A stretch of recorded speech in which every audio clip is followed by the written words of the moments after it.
আসসালামু আলাইকুম এভরিওয়ান, শুভ সকাল।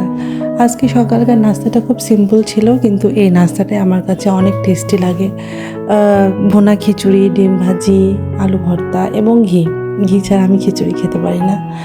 তো এই তো, আর এখানে হচ্ছে আমার মেয়ের ফেভারিট চিংড়ি।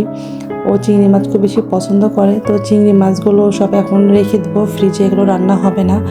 তারপরে যখন একটু বেলা হলো, আমি জামা তৈরি করছিলাম। তো এটা আমার আম্মুর সেম সেম একটা ড্রেস, তো সেই ড্রেসটা তৈরি করছিলাম। তো এটা আম্মুর ড্রেস ছিল। তো একটু আসলে বাচ্চাদের জন্য সবসময় একভাবে বসে সেলাই করতে পারি না, যখন যখন সময় পাই একটু একটু করে সেলাই করি আর কি। তো এটা করতে দেরি হবে, মানে আমার 2 দিন তো লেগেই যাবে, মিনিমাম 2 দিন লাগবে।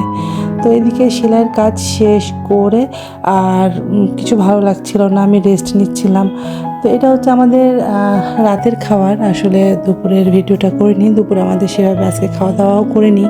তো রাতে হচ্ছে ডিম ভুনা ছিল, আলু ভর্তা ছিল, মশকলাইয়ের ডাল ছিল, খিচুড়ি ছিল, ধোঁয়া ওঠা গরম ভাত, মানে ওভারঅল খুব টেস্টি টেস্টি কিছু খাবার ছিল।